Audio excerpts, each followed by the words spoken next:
And welcome to another episode of Are You Series, the podcast where we take our media consumption far too seriously. I'm Fisho, and with me as always is my brilliant co-host and wife, Fori. Thanks, Fisho. It's a pleasure to be here. And today we are talking about a show that has quite literally left me with a lot to unpack. As a doctor, I'm used to dissecting things, and True Detective Night Country has given me more than enough material, from the clinical aspects of hypothermia to the profound psychological states of its characters. It's true. The moment the first trailer dropped, the internet lit up and the debate hasn't stopped since the final credits rolled. This season, subtitled Night Country, takes us to the desolate, perpetually dark town of Ennis, Alaska. The story kicks off with a chilling mystery. 8 scientists from the Tsalal Arctic Research Station disappear without a trace. Their bodies are eventually discovered in a bizarre corpuscle on the ice, frozen together in a grotesque tableau. This grisly event forces Police Chief Liz Danvers and State Trooper Evangeline Navarro to confront a cold case they'd long since buried, the unsolved murder of an indigenous activist named Annie Kay. Today, we're going to break down why this particular season became such a cultural lightning rod. The polarized verdict, the battle of the scores. Fisho, let's start with the one thing that perfectly encapsulates the show's reception, the data. When the season premiered, critics were absolutely raving about it. It debuted with 100% score on Rotten Tomatoes. This was a massive critical victory, especially for a franchise that had a bit of a wobble with its second season.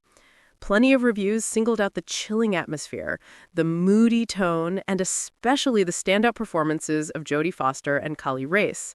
One critic even called it worthy of the True Detective brand.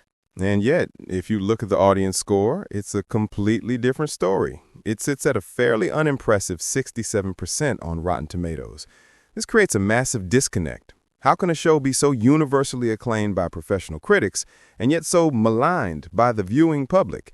It seems like a fundamental failure to connect with its audience. That's the part that's fascinating. The narrative that the audience disliked the show is challenged by some very specific data.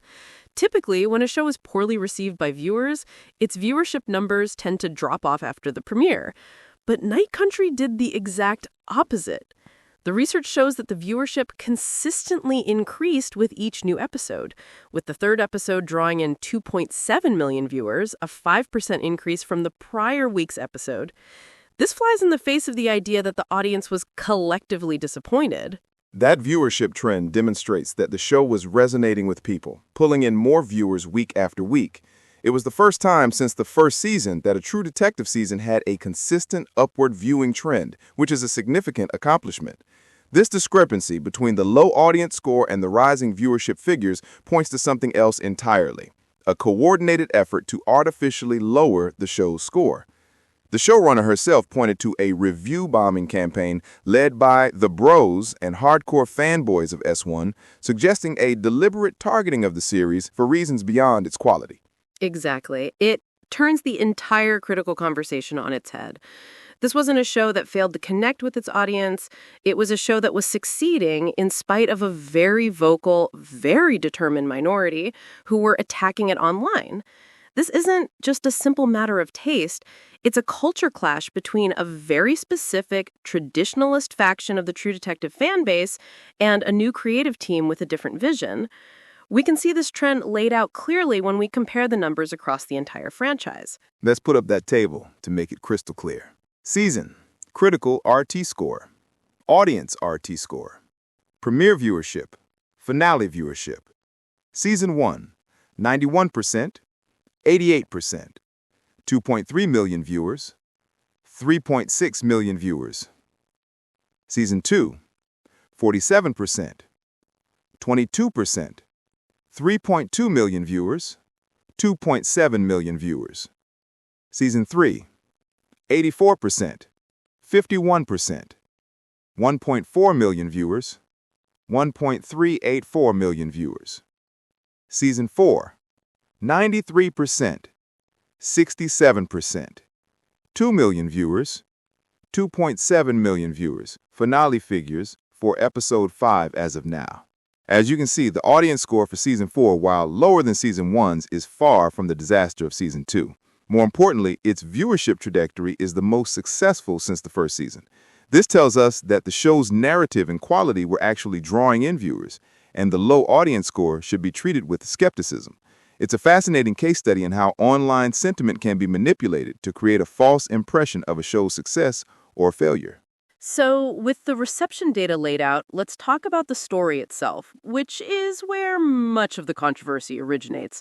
The show presents a central mystery with two very different potential explanations: a rational, logical one, and a supernatural one.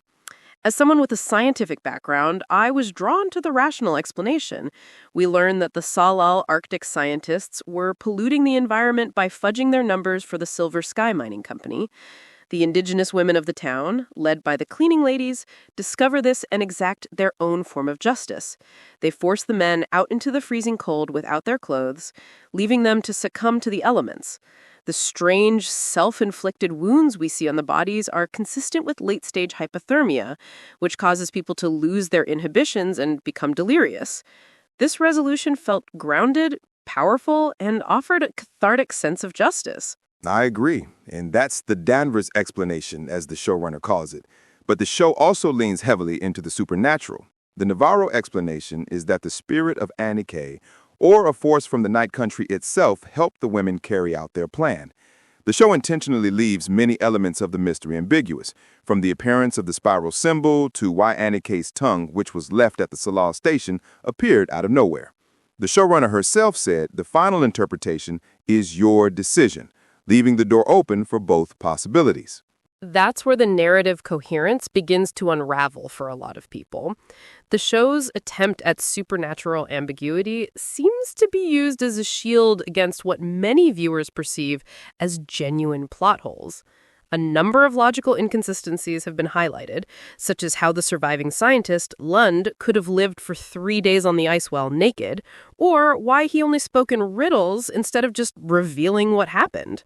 Viewers question how Raymond Clark could have scaled a 50-foot ladder without being heard while being pursued, or why the investigators didn't check for fingerprints at the scene of the crime. These aren't questions about spiritual forces. They are fundamental questions of narrative logic in a detective story. For a lot of people, using "the spirits did it" as a catch-all answer felt like a cop-out, a way to avoid having to deliver a tight, grounded procedural mystery. The reason for these narrative choices is rooted in the show's very origins. The series was not originally conceived as a true detective story at all. Issa Lopez had a standalone idea for a murder mystery in the ice, and it was HBO who approached her with the idea of rebranding it as True Detective. This forced her to weave in elements that were connected to the franchise, and what she did was a fascinating, intentional inversion of season 1. She's described it as a black mirror to the original. A black mirror? How so? Think about it. Season 1 took place in the sweltering heat of Louisiana. Night Country is set in the extreme cold of Alaska. Season 1 featured 2 male detectives, Russ Cole and Marty Hart. This season has 2 female detectives, Liz Danvers and Evangeline Navarro. The original series opened with a single female victim and a male-dominated, nihilistic corporate conspiracy.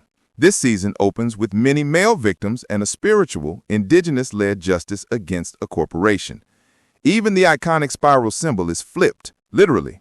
In season 1, it was a symbol of a male-led pedophile cult and a bleak metaphor for time being a flat circle. In Night Country, it's recontextualized. The character explains it is a marker to warn people away from thin ice, and the showrunner describes it as a symbol of a journey of self-discovery, of falling to the center in order to rise again. This reinterpretation and reclaiming of the symbol is a central theme and the most direct link to the franchise. It's a deliberate subversion of the original, and that's why many of the diehard fans felt so alienated.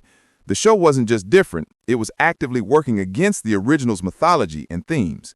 No matter which side you fall on, there is one aspect of the show that has received almost universal praise: the acting. The lead performances by Jodie Foster as Liz Danvers and Kali Reis as Evangeline Navarro are undeniably the heart of the series. Foster, in her first leading TV role since 1975, delivers a masterful performance. Her portrayal of Danvers is complex and raw, capturing a woman who is both brilliant and deeply flawed. Critics have described her as giving a standout performance, and even those who dislike the show's writing acknowledge she did her best with what she was given. And Kali Reis is an absolute revelation. Going up against a talent like Foster, Reis holds her own with a captivating and fierce performance. She embodies the spiritual side of the show, grappling with visions and a curse that has plagued the women in her family. Her character arc is a journey of accepting the beyond and finally finding a sense of peace with her inner struggles. The chemistry between Foster and Reis is described as crackling and tenuous, and it's what truly keeps the audience on the edge of their seats. However, while the lead performances are top tier, a recurring criticism is that the writing for the supporting characters and the subplots is often